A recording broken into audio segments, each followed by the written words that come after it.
jangan biarkan mereka untuk mendapatkan model pendidikan yang mungkin tidak sebaik apa yang pernah kita dapatkan. Kalau itu ada salah, bantu mereka untuk membenahi itu. Istilahnya pesan yang bisa saya sampaikan adalah seperti apapun kondisi moralmu, jangan pernah rusak pendidikan. Karena kalau kamu rusak pendidikan, yang kamu rusak itu bukan cuma saat ini, tapi masa depan bangsa ini. Assalamualaikum warahmatullahi wabarakatuh. Halo kakak-kakak, perkenalkan nama aku Mimi Septiani Akuba yang akan menjadi host podcast bersama 1000 Guru Gorontalo. Nah, kali ini kita akan membahas mengenai Traveling and Teaching yang ke-20 spesial Hari Pendidikan Nasional. Nah, tanpa berlama-lama lagi, sudah hadir bersama kita narasumber yang keren dan kece, tentu saja Kak Azari selaku Ketua Regional 1000 Guru Gorontalo. Apa kabar Kak Azari? Baik, halo. Oke, Hai. Kak Azari, kesibukannya hari ini sejauh ini apa sih selain di 1000 Guru Gorontalo? Kalau kesibukannya saya mengusaha, Oke, mengusahakan hidup.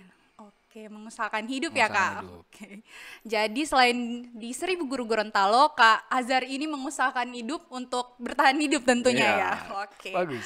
Kak, jadi kita membahas tentang Traveling and Teaching yang ke-20 sekaligus dengan Hari Pendidikan Nasional yang akan kita laksanakan di mana Kak nantinya? Rencananya itu di Kabupaten Bone Bolango, di Desa Olhuta namanya. Oke. Kak, kan sebagai ketua nih Kak, kita sudah mengabdi selama 6 bulan atau terhitung setengah tahun. Nah, gimana sejauh ini program-program dari 1000 Guru Gorontalo? Sejauh ini kita sudah melakukan beberapa kegiatan di tahun 2023 ini ya. Kemarin kita Januari melakukan open recruitment untuk tim baru di 1000 Guru Gorontalo. Kemudian di bulan Februari kita ada kegiatan teaching and giving. Itu di di Dusun Waolo, salah satu dusun di Kabupaten Bone Bolango juga. Itu kita melakukan kegiatan dusun itu ada di atas gunung begitu. Jadi kurang lebih kita ada hiking sekitar 2 jam baru sampai di sana. Kita melakukan kegiatan ngajar juga berbagi dengan masyarakat setempat gitu. Kemudian juga ada pemeriksaan kesehatan gratis. Nah, kemudian di bulan April kemarin waktu bulan puasa kita juga ada teaching and giving spesial bulan Ramadan, yaitu Ramadan Camp 2023. Itu kita lakukan di salah satu pondok pesantren di dekat kota Gorontalo, tapi dia masuk di Kabupaten Bone Bolango. Itu pondok pesantren Khairul Hikmah. Nah, kita di situ melakukan kegiatan mengajar bareng anak-anak pesantren, anak-anak santri di situ, santri dan santriwati. Kemudian dilanjut kita ada games sore-sore itu bareng. Jadi kita ngabuburitnya main bareng anak-anak. Kemudian lanjut buka puasa bareng, kita tarawih bareng. Kemudian setelah ba'da tarawih itu kita ada lomba-lomba Islami seperti itu, kayak lomba azan dan lain-lain. Kemudian diakhiri dengan kita sahur bersama. Jadi kita sahur bareng anak-anak pesantren dan ini momen yang luar biasa karena mungkin kalau buka bersama kan udah biasa ya. Jadi kalau ini kita kemarin sahur bareng sama anak-anak pesantren Khairul Hikmah di Bone Bolango. Nah, kemudian nanti minggu depan itu sekitar tanggal 20 Mei kita juga bakal ada kegiatan TNT. Nah, ini kegiatan utama dari 1000 Guru, yaitu Teaching and Traveling atau Traveling and Teaching ya. Spesial Hari Pendidikan Nasional. Jadi nanti kita akan laksanakan di tanggal 20 Mei 2023. Dan sejauh ini persiapan sudah aman. Semua kegiatan dari 1000 Guru sejauh ini juga lancar lah, alhamdulillah. Oke, jadi sejauh ini kegiatan atau program dari 1000 Guru sendiri itu tidak ada kendala yang berarti ya Kak? Sejauh ini sih aman, alhamdulillah. Alhamdulillah. Oke, kita lanjut Kak. Kan 1000 Guru Gorontalo ini fokusnya pada pendidikan. Nah, makna pendidikan itu sendiri bagi Kak Azari apa? Coba. Kalau pendidikan tuh apa ya? Pendidikan tuh kunci dari perkembangan suatu peradaban ya. Karena kalau pendidikannya rusak, peradabannya hancur, gitu ya. Dan itu menjadi salah satu alasan dan motivasi saya kenapa saya bergabung di 1000 Guru. Nah, terutama 1000 Guru Gorontalo. Jadi karena saya melihat bahwa kan saya berasal dari ibu kota ya. Saya berasal aslinya dari ibu kota Jakarta. Saya mengenyam pendidikan di ibu kota dan tahun 2017 saya sempat ke Gorontalo. Itu posisinya saya sudah kuliah dan saya melihat bahwa oh ternyata pendidikan yang ada di ibu kota dengan yang ada di daerah seperti Gorontalo itu masih jauh perbedaannya, masih sangat timpang. Sekalipun itu di istilahnya di pusat di kotanya gitu ya.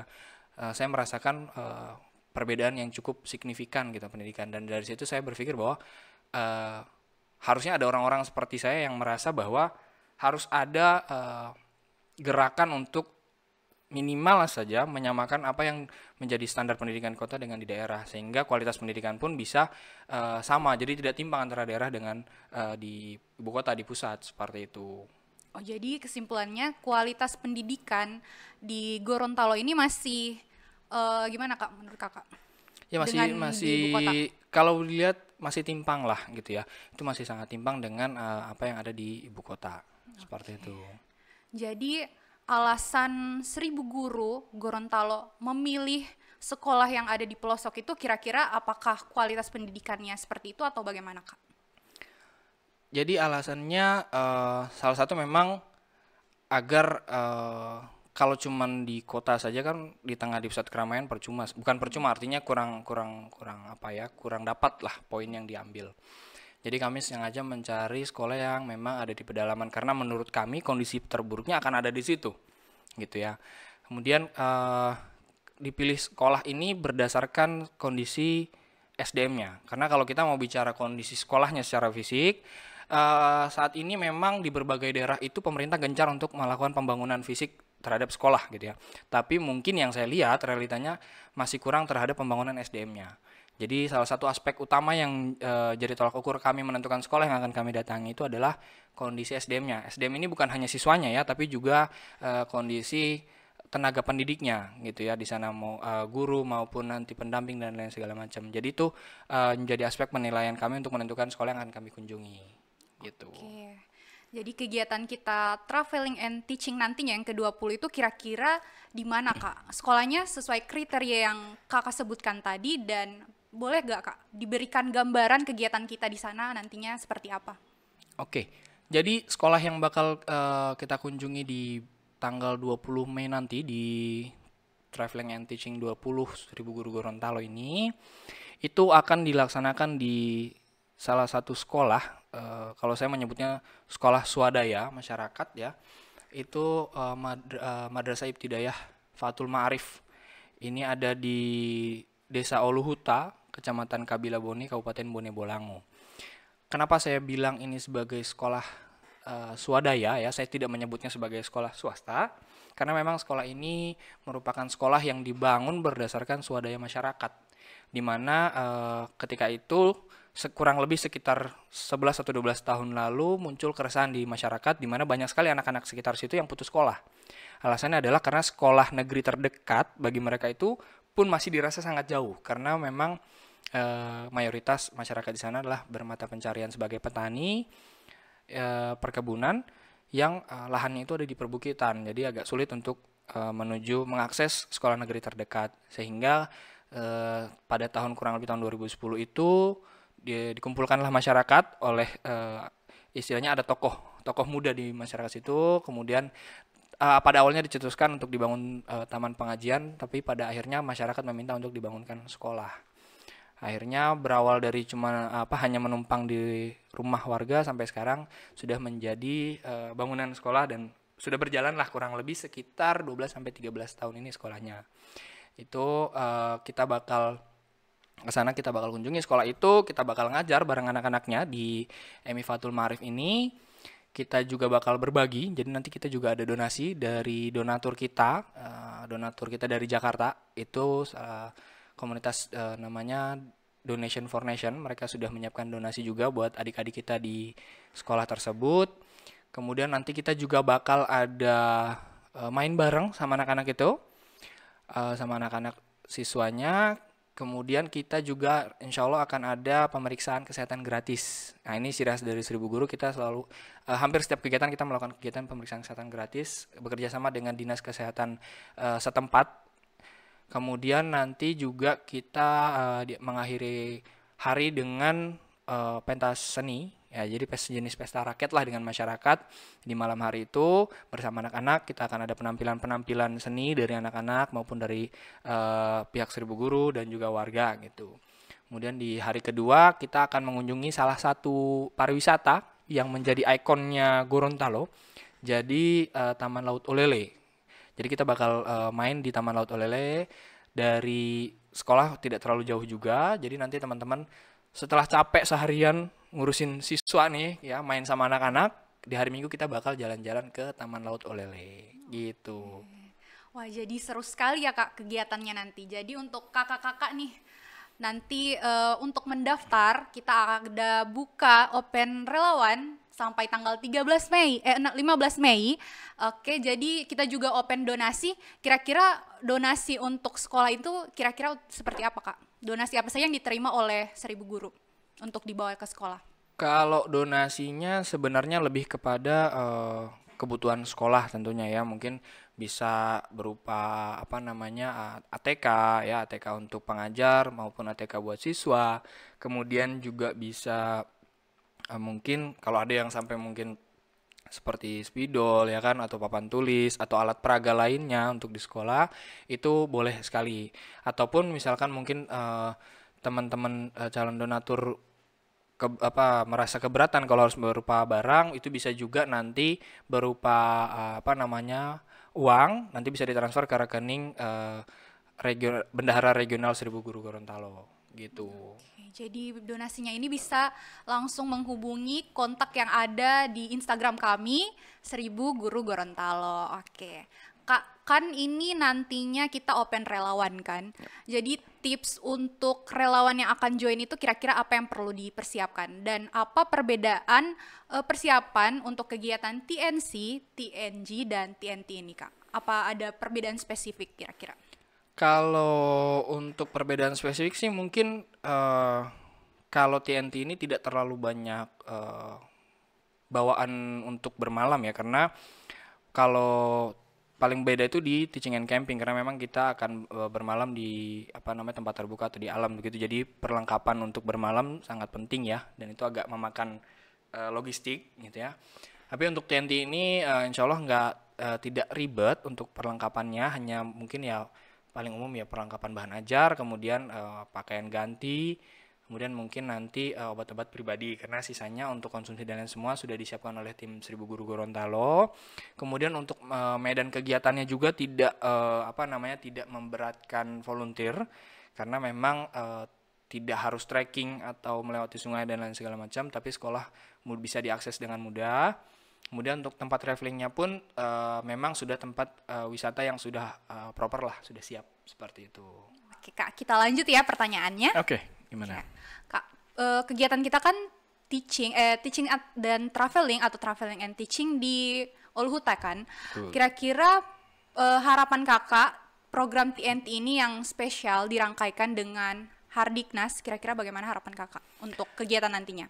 Kalau harapannya, jadi di kegiatan TNT 20 ini bertepatan dengan bulan pendidikan ya, bukan Hardiknas, karena Hardiknas tanggal 2 kemarin. Jadi bulan pendidikan ini harapannya menjadi momentum yang tepat untuk memberikan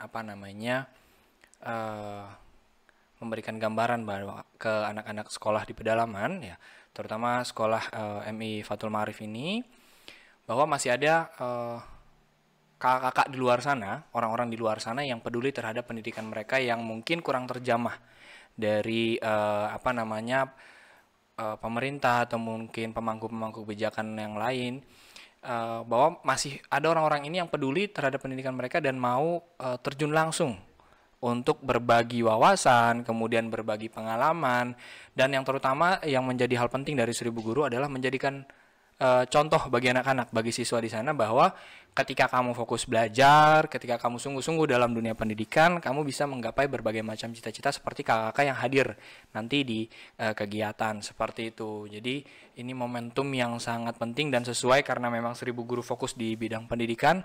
Ini menjadi momentum yang menarik untuk teman-teman ikut kegiatan Seribu Guru Gorontalo ini. Oke, jadi untuk relawan sendiri Kak tidak terbatas profesinya untuk sekedar guru saja ya Kak? Kira-kira profesi yang bisa untuk mendaftar sebagai relawan itu profesi apa saja Kak? Kalau profesi sangat tidak dibatasi ya. Jadi bebas, tidak harus guru. eh, Apapun, bahkan ada di antara kami yang masih mahasiswa, posisinya masih mahasiswa dari berbagai jurusan, itu bisa ikut dalam kegiatan Seribu Guru Gorontalo, terutama nanti yang TNT 20 ini ya. Jadi tidak harus guru, semua boleh, malah semakin variatif profesi teman-teman yang ikut itu semakin bagus. Jadi semakin banyak contoh nih bagi siswa, bagi anak-anak di sana bahwa oh si kakak ini pekerjaannya ini, si kakak ini pekerjaannya ini, seperti itu. Oke Kak. Jadi kebanyakan dari kalangan muda ya Kak untuk relawannya ini. Iya, kita memang banyaknya itu anak-anak muda di rentan usia 18 tahun sampai di usia sekitar 30-an tahun, 35 sampai 40 tahun kayak itu. Jadi memang di rentan usia-usia produktif lah gitu. Nah, kan kebanyakan nih Kak kalangan muda. Jadi kontribusi seperti apa untuk menurut Kak Azari untuk anak-anak muda ini untuk memajukan pendidikan di Indonesia? Kira-kira kontribusi seperti apa yang harus dilakukan? Kontribusi ya paling paling konkret kalau menurut saya mungkin salah satu bentuk pengabdiannya, bentuk kontribusi konkretnya adalah pengabdian ya, pengabdian seperti yang dilakukan teman-teman Seribu Guru Gorontalo ataupun Seribu Guru yang lainnya juga gitu. Itu menurut saya konkret, tapi mungkin akan menjadi kompleks ketika harus seperti kegiatan kami gitu. Yang paling sederhana menurut saya bentuk kontribusi terhadap pendidikan Indonesia adalah ketika kalian punya punya keluarga, punya adik gitu kan di rumah atau mungkin ponakan gitu ya. Intinya mereka yang masih mengenyam pendidikan sekarang, jangan biarkan mereka untuk mendapatkan model pendidikan yang mungkin tidak sebaik apa yang pernah kita dapatkan. Kalau itu ada salah, bantu mereka untuk membenahi itu. Jadi itu hal terkecil untuk kontribusi kita di dunia pendidikan.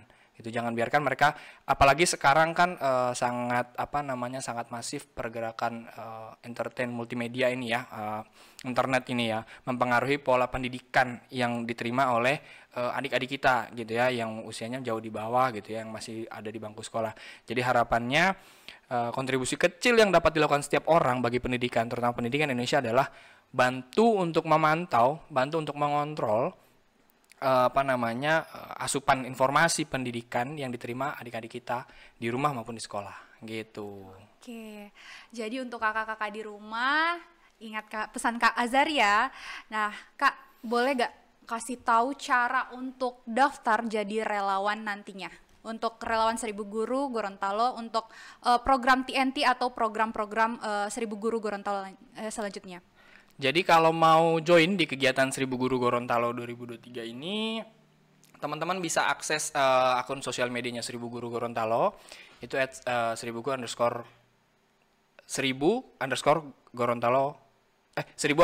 guru_guru_Gorontalo. Itu ada di Instagram, dan di situ kita selalu update kegiatan-kegiatan kita, termasuk kegiatan yang akan dilaksanakan, kemudian kegiatan yang sudah dilaksanakan.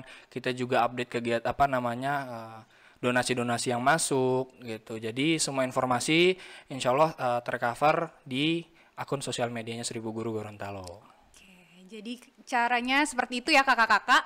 Jangan lupa daftar, penutupan opreknya sampai tanggal 15 Mei. Jangan sampai ketinggalan untuk pembukaan atau kegiatan kita nantinya ya. Oke Kak, terakhir nih, kan ini bulan pendidikan. Pesan Kakak untuk para pengajar dan anak-anak muda di sana yang lagi mengenyam pendidikan.